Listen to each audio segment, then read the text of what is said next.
皆さんはすべてを捨てたいと思ったことがありますか？効率という言葉に押しつぶされそうな毎日。大切な思い出までゴミと呼ばれる時代です。私は斉藤よし子、72歳です。白髪を丁寧にまとめた髪型。いつも地味なエプロンを着ています。窓の外には見渡す限りのビル群。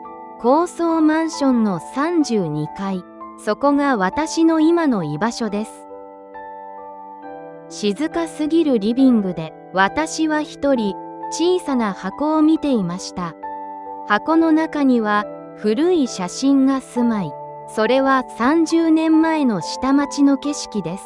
夕暮れ時の路地裏、子供たちの笑い声、あの頃の匂いが今もよみがえります。知らないうちに涙が頬を伝っていたのかもしれません。足音が近づいてきました。冷たいフローリングを叩く音です。振り返ると、息子の妻のエミさん、細身でいつも隙のない服装をしています。冷たい麦茶をテーブルに置きました。置く音が静かな部屋に響きます。お母さん、またそれを見てるんですか？そんな古い写真ばかり見ていると気持ちまで暗くなりますよ。エミさんは効率が好きな人です。無駄なものはすぐに捨てる主義。私の思い出も彼女にとってはただの古いゴミなのかもしれません。ごめんなさいね、つい懐かしくて。私は静かに写真を箱にしまいました。指先が少し震えていました。エミさんの視線が部屋の隅へ向きます。そこには私の大切な荷物がありました。それからお母さん、来週私の両親が泊まりに来るんです。その部屋片付けていただけますか？古い荷物処分してくださいね。心臓がドキリと跳ねました。その荷物とは私のすべてでした。亡き夫との思い出、息子を育てた下町の記憶、すべてを捨てろというのです。静かな空間に拒絶の気配が満ちていました。しかし、言い返す言葉が見つかりません。わかりました。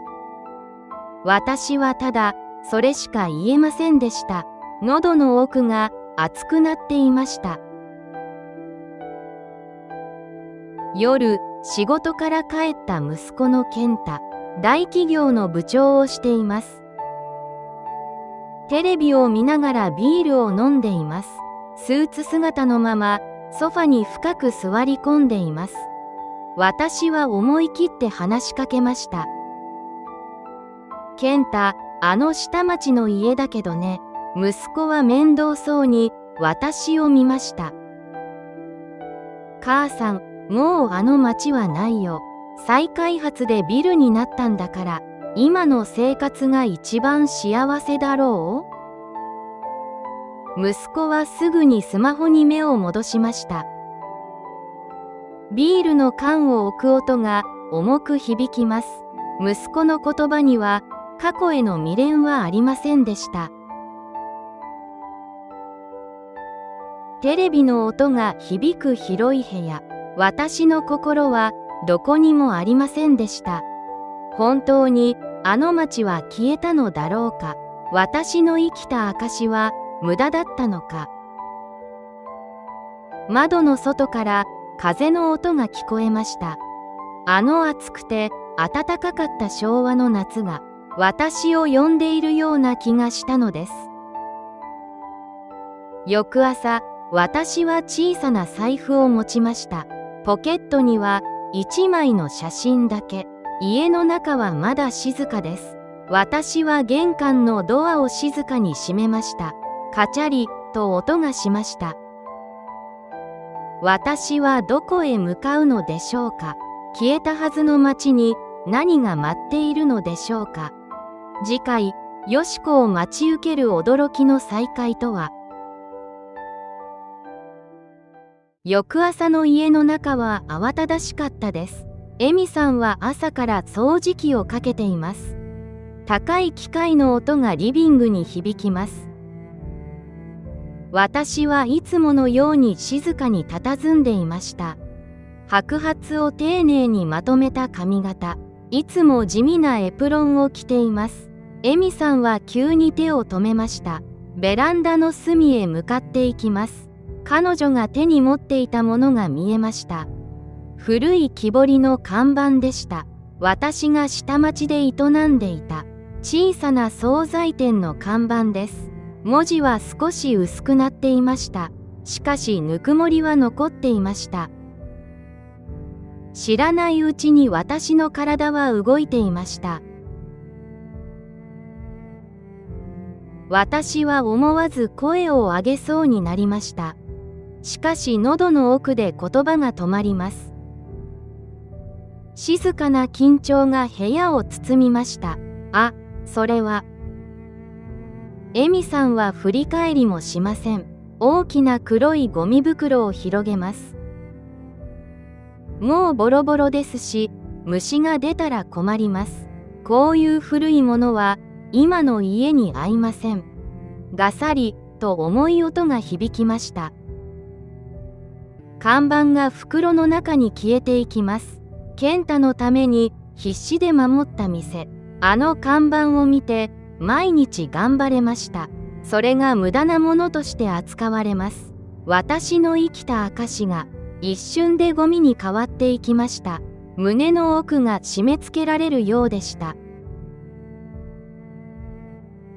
足音がもう一つ近づいてきました。息子の健太が部屋に入ってきます。仕事へ行く準備をしていました。鏡の前でネクタイを締めています。私は息子に視線を送りました。助けを求めるような気持ちでした。しかし、息子は鏡を見たままです。母さん、エミの言う通りだよ。新しい生活に古いものは必要ない。僕だって大企業の部長だ。下町の惣菜屋の息子なんて、もう言われたくないんだよね。息子の声はとても穏やかでした。それが逆に冷たく聞こえました。私を否定されたような気がしました。息子の出世のために過去を消さなければいけないのでしょうか。言葉はもう出てきませんでした。お昼過ぎに2人が出かけました。大きな玄関のドアが閉まります。バタンという音が響きました。家の中は完全に静かになりました。大人6人が入れるような広いリビング。光がたくさん差し込む明るい部屋。でも私の居場所はどこにもありません。一畳の隙間さえここには残されていないようでした。私は自分の部屋へ戻りました。畳の上に置かれた小さな古い財布。それを静かに手に取りました。ポケットには1枚の写真だけを入れます。30年間一度も行けなかった場所。あの下町の光景が頭に浮かびました。足が自然と動いていました。私はもうここにいられませんでした。心が叫んでいるような気がしました。私は静かに玄関を出ました。ドアを閉める時の音は小さかったです。エレベーターを振り、駅へ向かいました。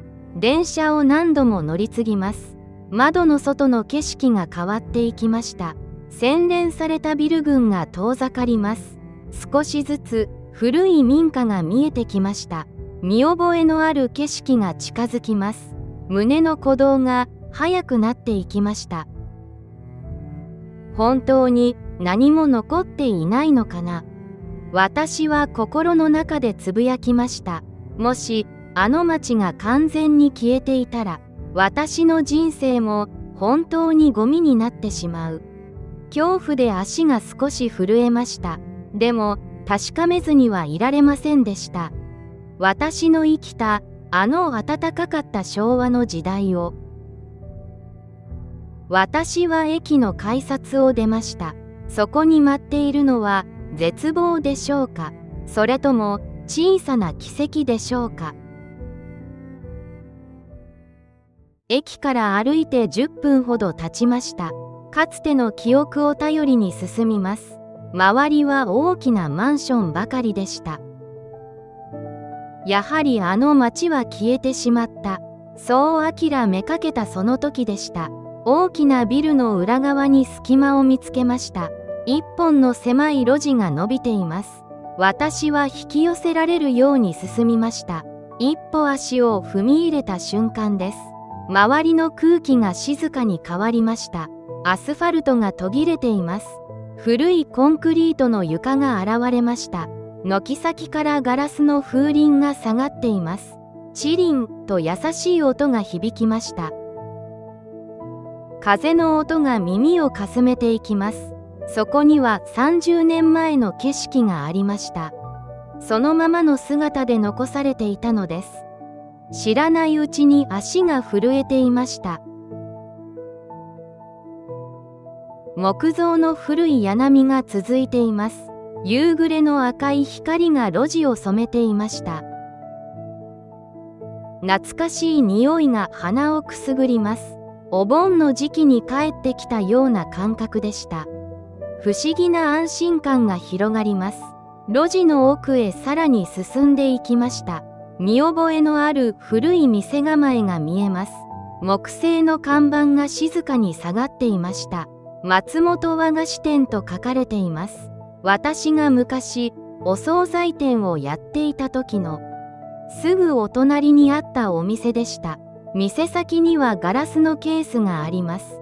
美味しそうな団子が並んでいました。私はその場に立ち尽くしました。時間が止まったかのような錯覚を覚えます。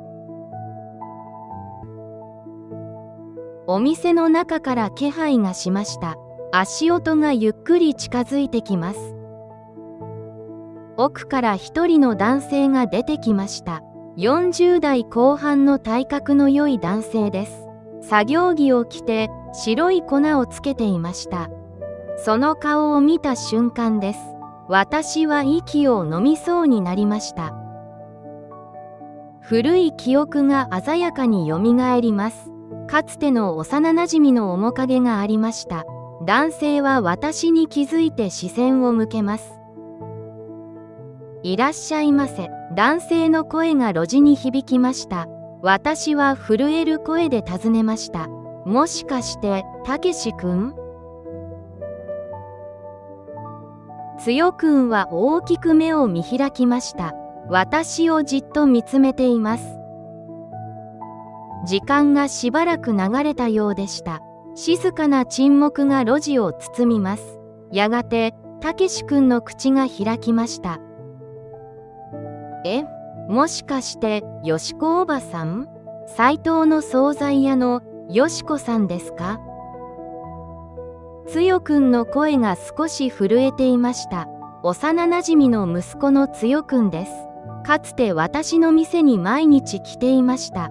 コロッケを嬉しそうに買っていった小さな男の子の姿が重なりました。つよくんの顔に笑みが広がります。まあ、たけしくん、大きくなって、はい、親父の後を継いで、ここで店を。つよくんの笑顔は昔のままでした。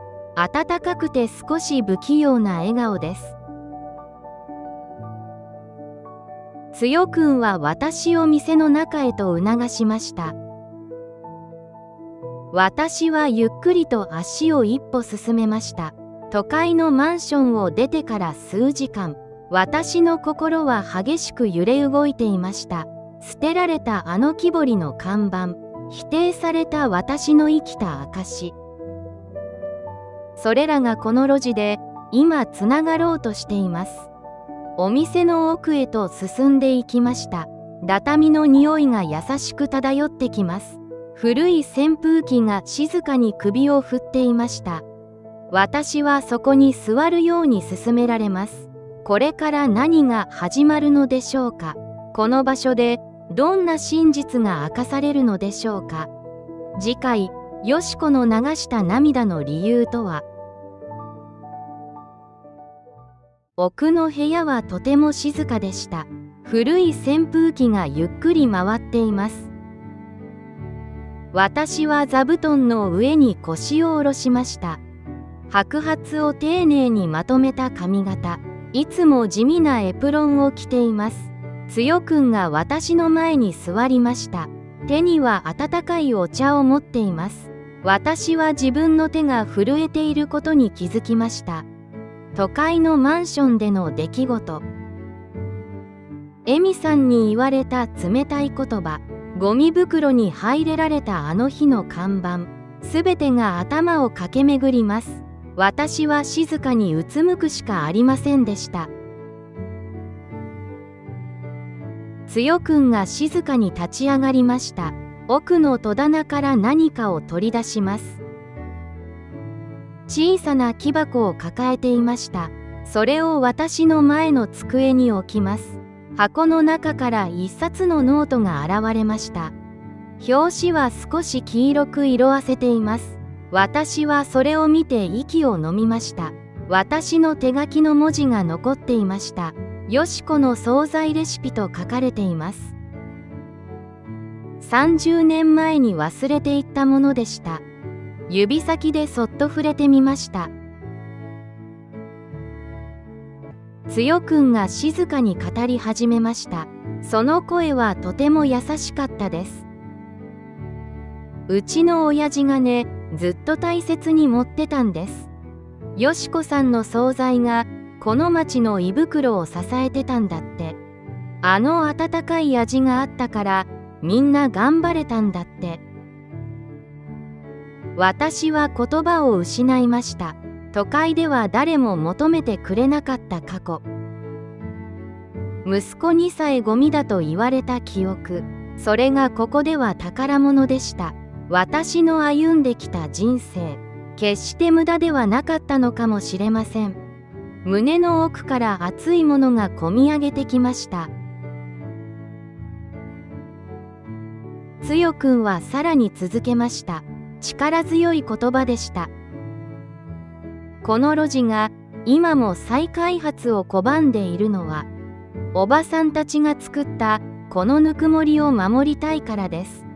おばさんの人生はゴミなんかじゃない。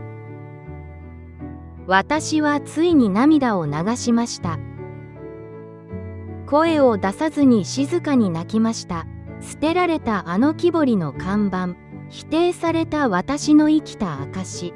でもここでは全てが生きていました。町の記憶として大切に守られていました。私は自分の誇りを取り戻していました。心が救われていくのが分かりました。部屋の中に電子音が響きました。私のバッグの中でスマホが震えています。画面には息子の健太の名前。都会の無機質な日常からの呼び出しです。私はゆっくりと手を伸ばしました。これまでとは違う気持ちでした。恐れはありませんでした。私はたけし君を見つめました。そして静かに通話ボタンを押します。この古い路地裏から私は息子に何を伝えるのでしょうか。都会のタワーマンションに残された家族の運命は。次回、崩壊しかけた親子の絆に訪れる最後の奇跡とは。私は静かに電話に出ました。都会の冷たい空気とは違います。路地の夜風が頬を撫でていきました。息子の健太の声が聞こえます。ひどく慌てているようでした。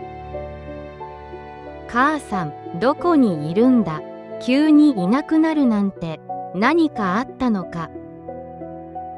私はたけし君の店の柱を見つめました。何年も町を守ってきた太い柱です。私は落ち着いて答えました。健太、私は昔の路地にいるよ。私たちの思い出が残っていた場所よ。一晩だけここにいさせて。電話の向こうで沈黙が流れました。息子は何を思っていたのでしょうか。私は静かに通話を切りました。2時間ほど経った頃でした。路地の入り口に光が見えました。高級車のヘッドライトです。スーツ姿の健太が走ってきました。パーティーの帰りだったのでしょう。息を切らしてこちらを見ています。息子は立ち止まりました。周りの古い柳波を見渡しています。都会のビル群とは正反対の景色。無意識に肩が震えていました。ここには自分の知らない母がいました。息子は言葉を失ったようでした。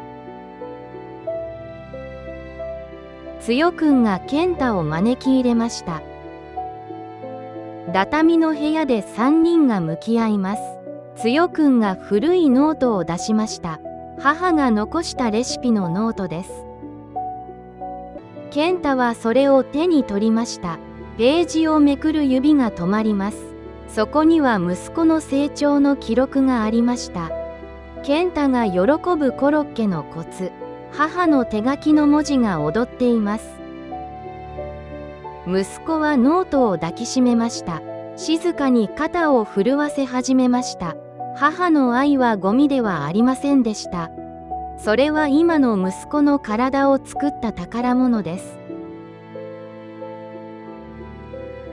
それから3ヶ月が経ちました。私はタワーマンションを出ました。今は路地に近い小さな平屋にいます。朝の光が畳を照らしています。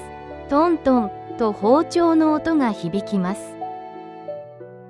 つよくんのお店に置く惣菜です。かつての常連さんが並んでいます。よしこさんの味だわ。その言葉が私を支えてくれます。週末にはチャイムが鳴ります。健太が一人でやってきます。高いワインではなく、母の作ったおにぎりを食べます。程よい距離が絆を強くしました。皆さんは今、幸せですか？効率や豊かさの陰に、捨ててはいけない心があります。親子の絆は、形ではありません。互いを敬う心の中に宿ります。よしこの人生は路地で輝いています。あなたの思い出も誰かの宝物です。この物語が心に届きましたら、ぜひコメントで感想を教えてください。あなたの昭和の思い出も待っています。高評価とチャンネル登録もお願いします。あなたの明日が温かな光で満たされますように。最後までご視聴ありがとうございました。